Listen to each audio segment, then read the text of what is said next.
Used very much while we was there, and it was "come, my friends," or "hear, my friends." So we learned, and y'all got to use those now. That's not just to look at.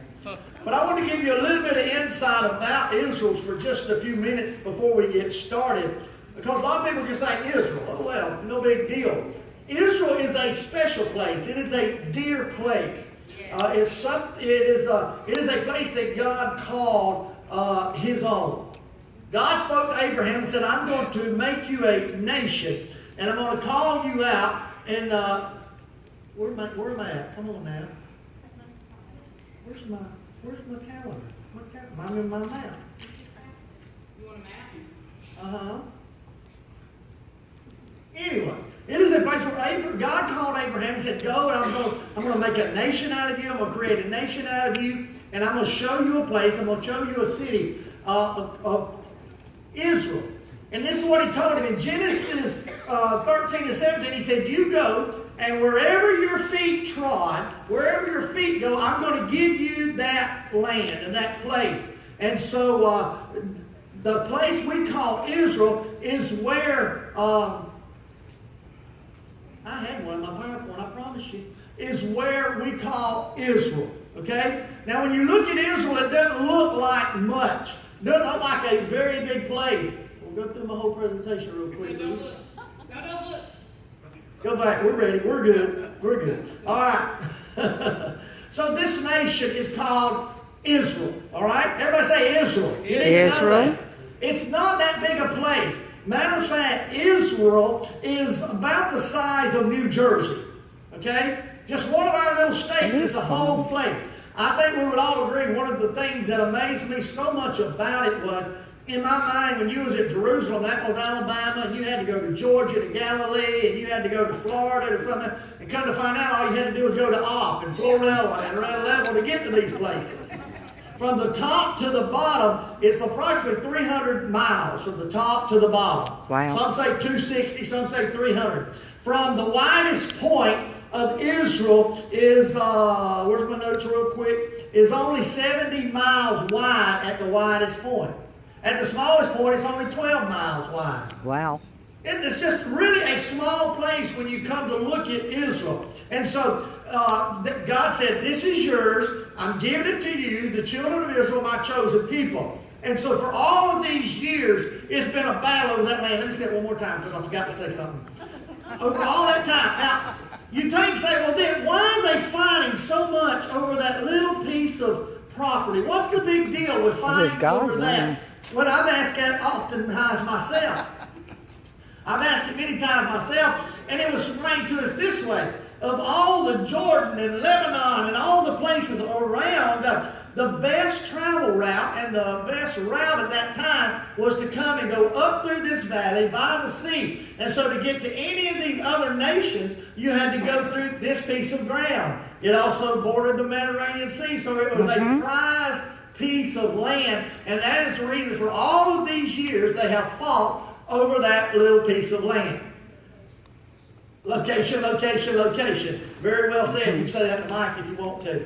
And so it has been taken away from Israel all these years, for many years. And then in 1948, I want to share this with you real quick, because in Isaiah 66, verse 7 and 8, the Bible, the prophet Isaiah is prophesying, and he tells of the rebirth of a nation called Israel.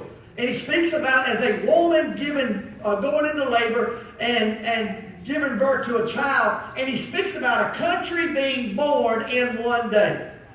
Think about that. One day now, a country's going to be born. You say, there's no way. Well, this actually describes, when you read Isaiah, what happened on May 14, 1948. When the Jews on that day, they declared for Israel as a united and sovereign nation for the first time in 2,900 years. Wow.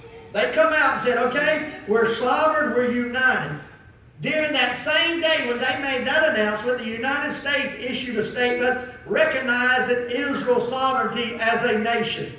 Only a few hours before that, the United Nations mandate had expired, and it ended the British control of that land.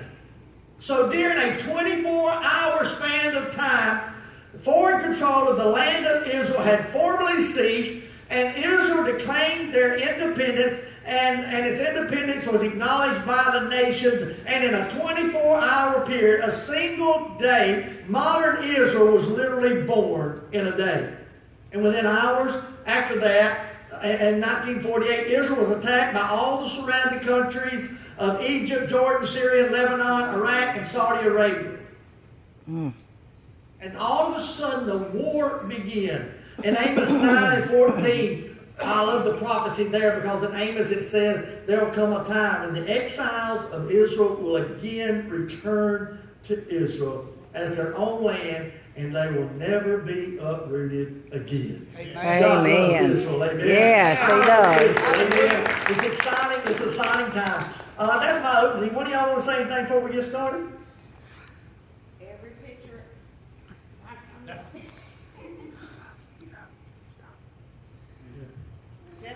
Just to let you know that your pastor really did enjoy himself, because I think every picture I took, he was in. Just that photogenic, you know? Just that kind of guy. Well, let's see if this thing works. All right, this is flying over Turkey here on our way into Istanbul.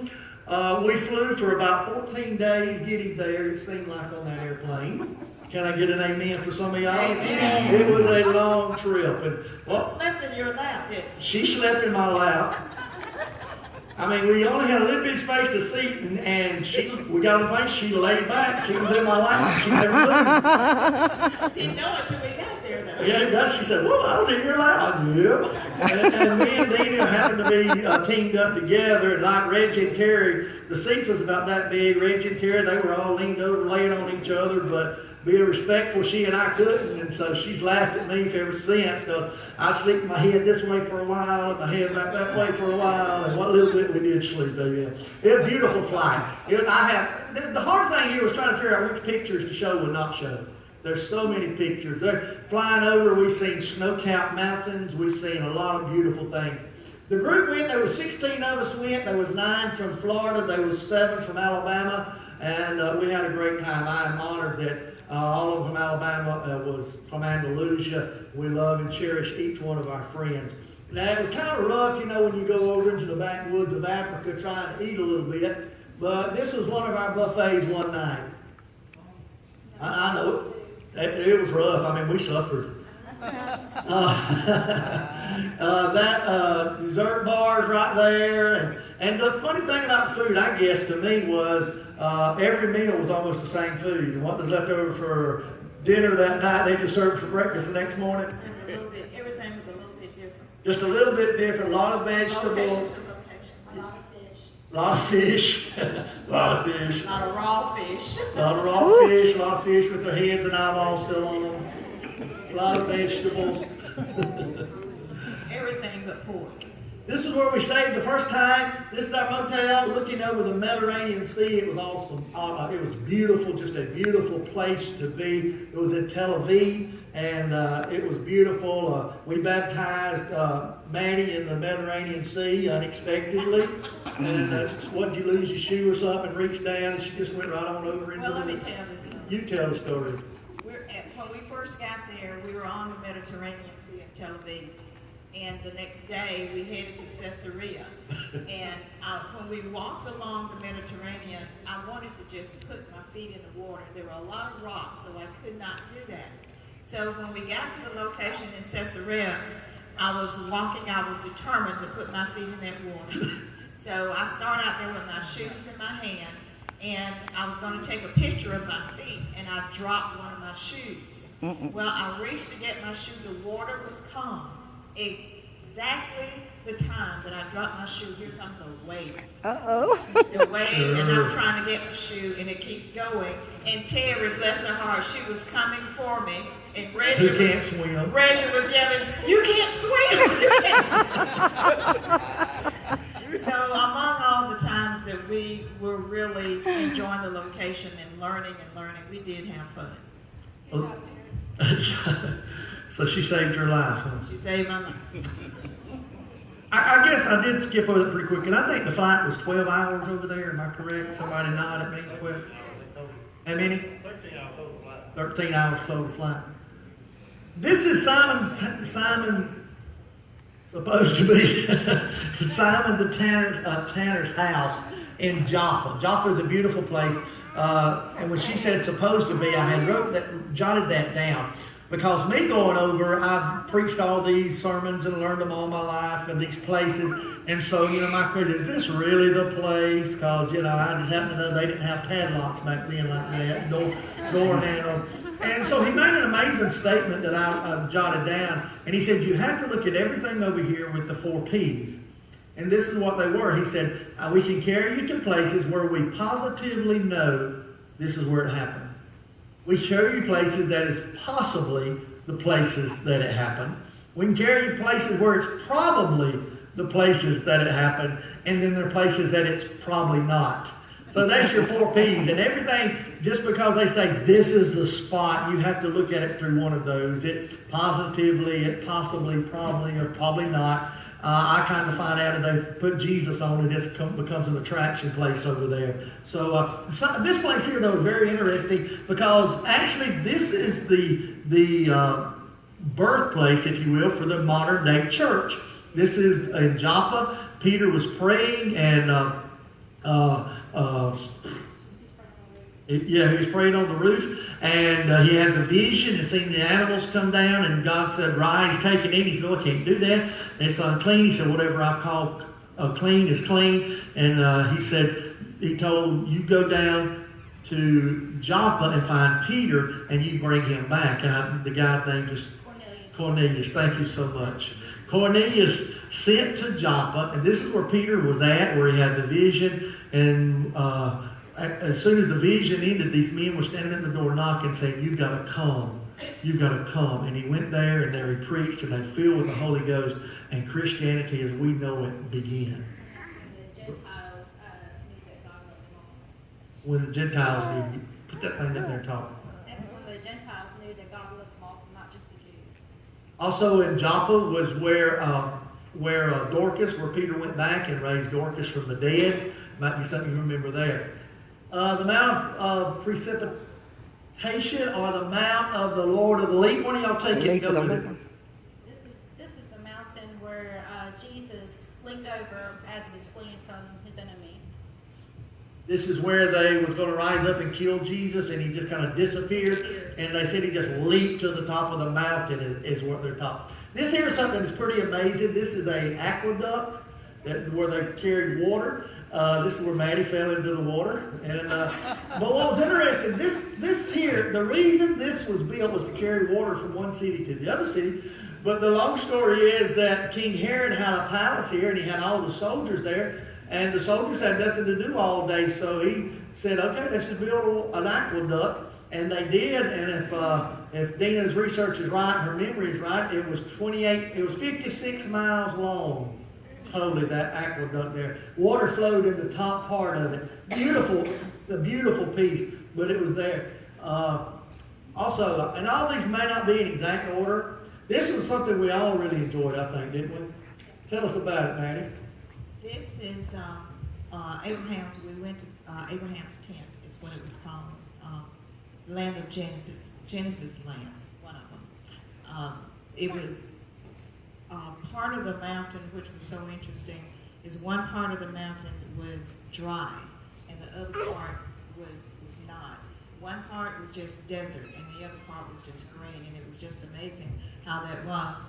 But it was all set up as to what that place would look like back in the times of Genesis when Abraham lived. And everybody who came was Abraham's guests. And they acted out those parts. They fed us like Abraham would have done. We had, 3 or 4 course meals? I think, yeah. Came in, they even had camels. One of the camels died on us.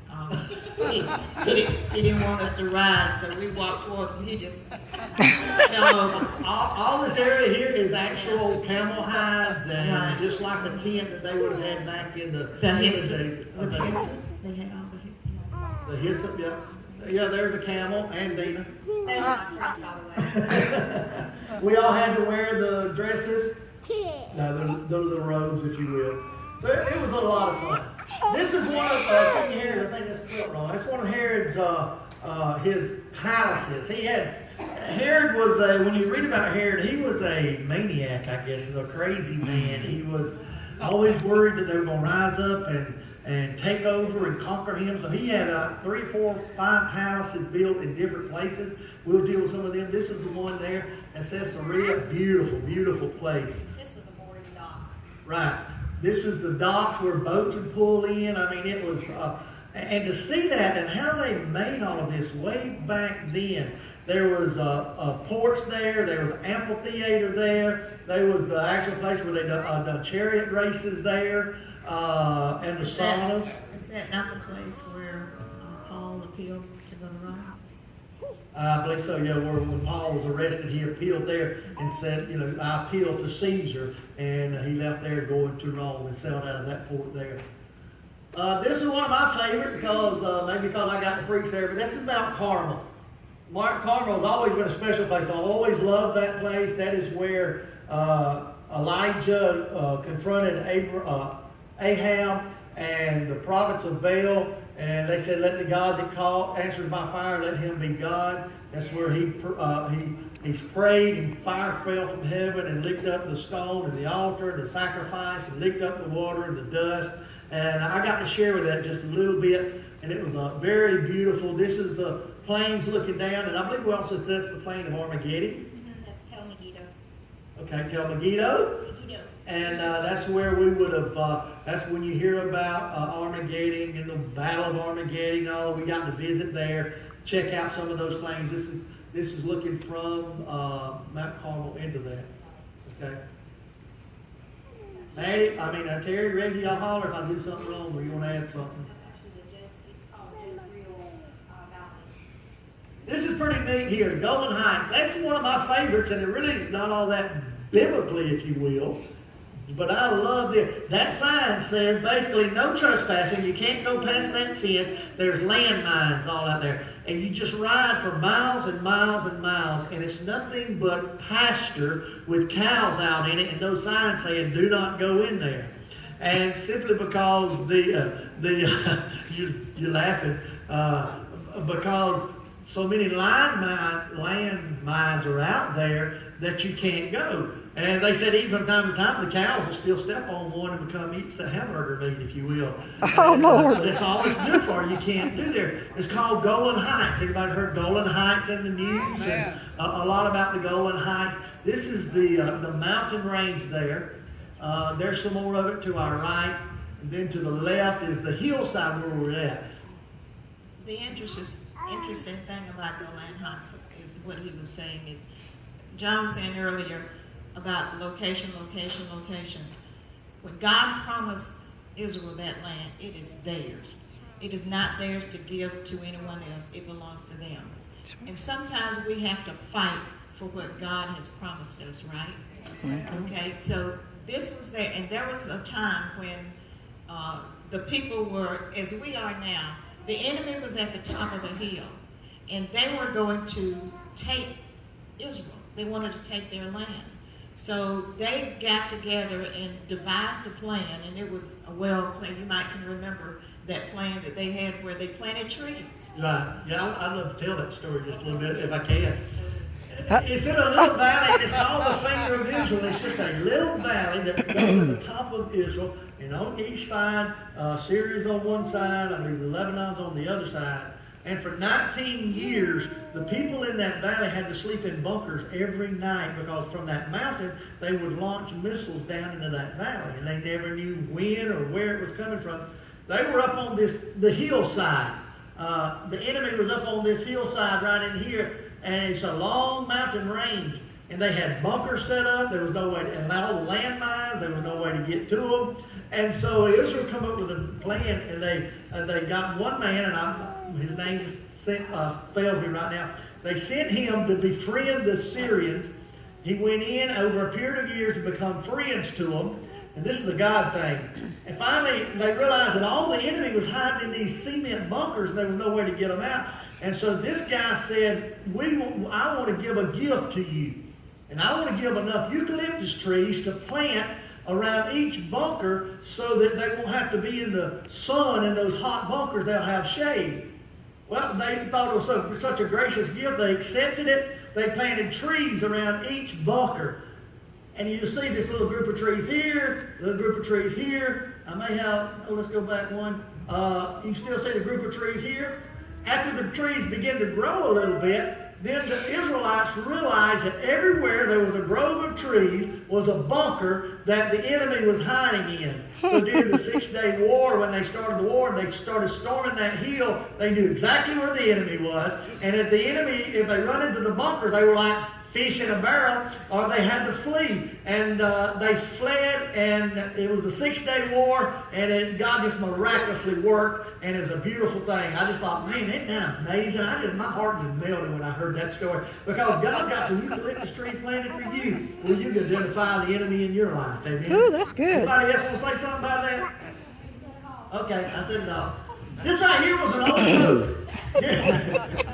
Around the Sea of Galilee several years ago, there was a drought, and right now they're having a great drought in Israel. And they said, pray, we need rain, we need water, so pray for it. But several years ago, there was a drought, and someone was out fishing, and they thought it was just an old piece of wood there. The water got down so low. Come to find out, it was this amazing boat that dated back to the very time of Jesus. Wow. And we got to watch all the films and videos of how they excavated it. This would have been what it was like. They've now secured it and taken care of it.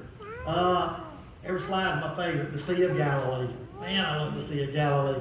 I didn't do the one video of all you guys dancing. We got to take a ride on a boat. This boat is supposed to be similar to the boats of that day and age. The Sea of Galilee is fresh water. There's no waves, or at least while we were there. This is a trip that we got to take out on the Sea of Galilee, looking at the beautiful signs and places around. This is looking out of our motel room across the Sea of Galilee. Now look, this is what amazes me. Here, where's my little red line? Here's the one shore. There's the other shore. Now think about them where Peter and them toiled all night on something no bigger than that. I would say almost like Gant Lake, maybe a little larger than Gant Lake, yet they toiled all night. This is the sea where the miraculous catch of fish was. This is where Jesus and Peter walked on water. And so, man, when you got there, it's just something special about that place. And also, as we traveled along, when we were in the boat, there were places where he was pointing out where the multitudes were fed, 5,000 were fed, and pointing out the different mountains, the Mount of Temptation and the different mountains all along there, and you could just float down that small area and see all around where Jesus performed miracles. Just something amazing, just an amazing time. The Sea of Galilee is fed by the Jordan River. It starts at the top of Israel, and it's a very small river. We'd call it a stream, I guess. We'd call it a stream. It gets wider in places. It flows into the Sea of Galilee and feeds the Sea of Galilee. That is full of life. It's full of fish. That's where they spent their life fishing and all that, making a living there. And a beautiful place. I want to tell you that because I want to tell you more. The water flows into the Sea of Galilee, and it flows out of the Sea of Galilee. It flows down the length of Israel into the Dead Sea. Okay, we'll get to the Dead Sea in a minute, but the reason the Dead Sea is dead is because all this water flows in it, but there's no flowing out. The Sea of Galilee is full of life because it takes and it gives. The Dead Sea only takes. Hey, go with us and sail on the Sea of Galilee for a minute.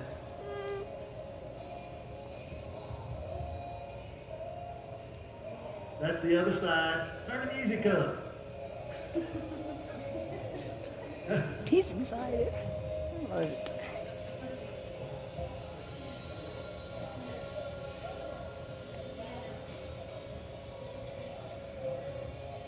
It's still emotional for me today as it was right there. There's Mattie, man in the ship. Try not to fall in. I'll be seasick. Another beautiful picture of the Sea of Galilee. Very beautiful. This is part of the Jordan River. This is where it gets larger and wider.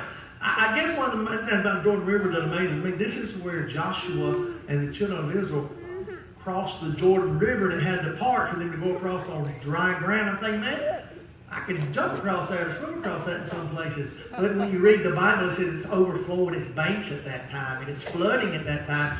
And so they had to go across the Jordan and get in. We were privileged to go, and 7 or 8 of y'all got baptized. We got to help Brother Homer. He and I baptized him in the Jordan River. Very special time. The water was very cold, though, and but it's very And slimy. and Fishy. slimy, fishy. But it was very, very beautiful time, and we really enjoyed that. The Dead Sea. I didn't know we was going there yet, but I guess we are, so let's go there. The Dead Sea. The Dead Sea, as I said, is a very special place.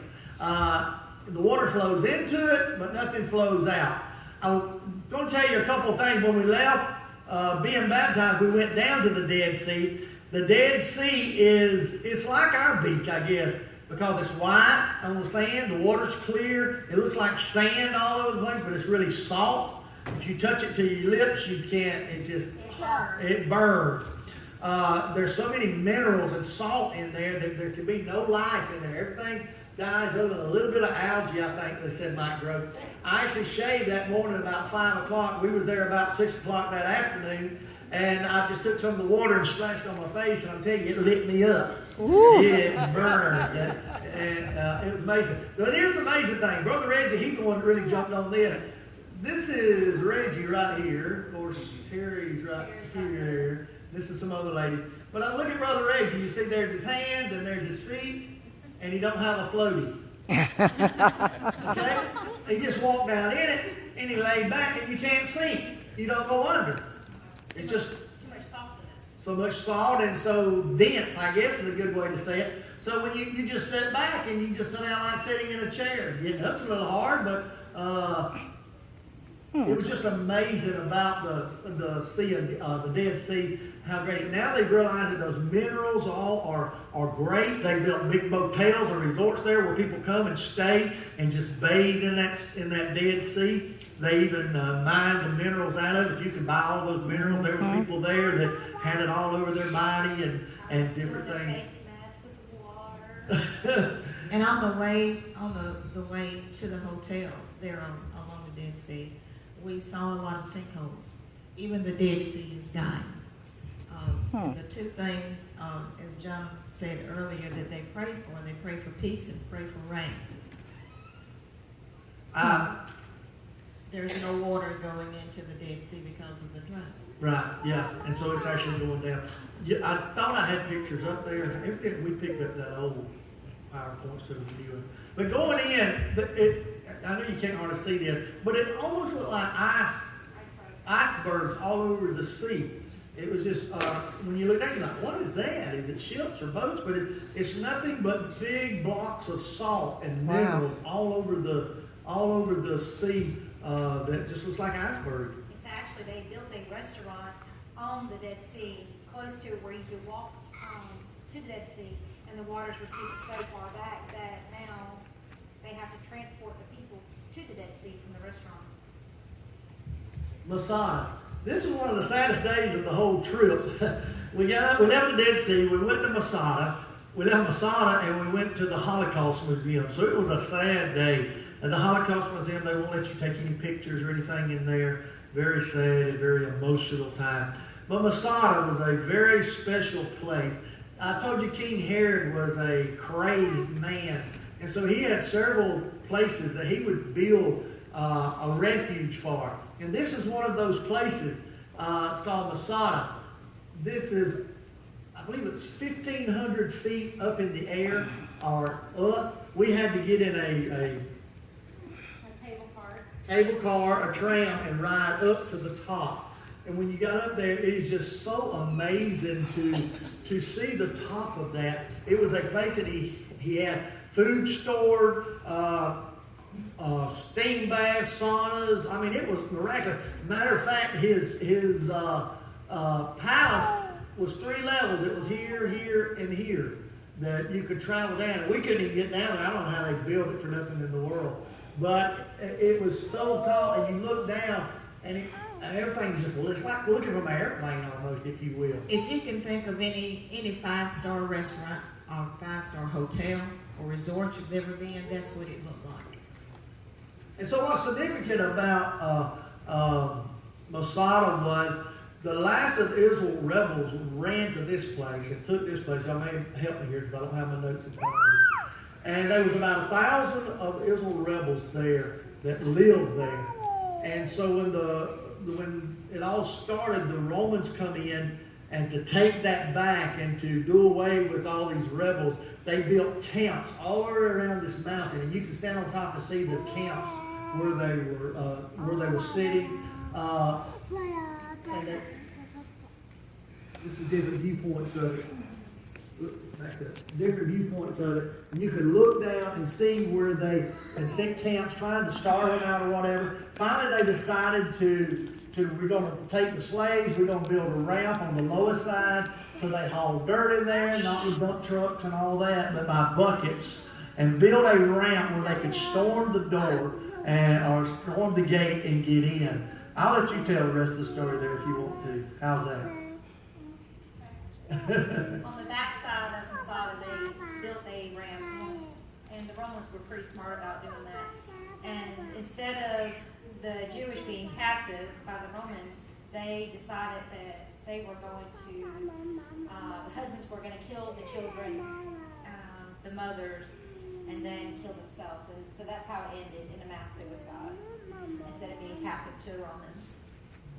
And the story goes that they all killed their wives and their children. It got down to like, I believe it was 13 of them, and they drew straws on who would be the last two to, kill everybody else and then kill themselves. So they said we'd rather die than be captured. And like I say, it was a very sad day. I was like, why'd you carry me here? I didn't want to hear that story. So Masada was a place that he built and never went. yeah, he built that beautiful place and he never went there. He never went there. This is where most people love. This is the Church of the Nativity, the nativity scene, if you will. This is Mattie said one of the probably nots. Something that was shocking to Dena, and it might be to some of you guys. We went by and there was an old cattle trough there, a manger, and it was made out of stone. It wasn't at this location somewhere else. And we said, this is what they would have laid Jesus in. She said, wait a minute, you mean it wasn't a wooden trough? Because we've Americanized it as a wooden trough. And so it wasn't laid in a wooden trough. It was a concrete or stone, I guess, hewed out stone. It's just like this. They built a barn. And then when we got here, there's a beautiful church built over this place, and it's an old cave is what it is. And she was like, wait, he wasn't a barn? No, he wasn't a barn. He was born in a cave, if you will. We have Americanized it. But this is leading down into the scene in Bethlehem. This is supposed to be the actual spot. And as Mattie said, probably not. But one of the P's. This is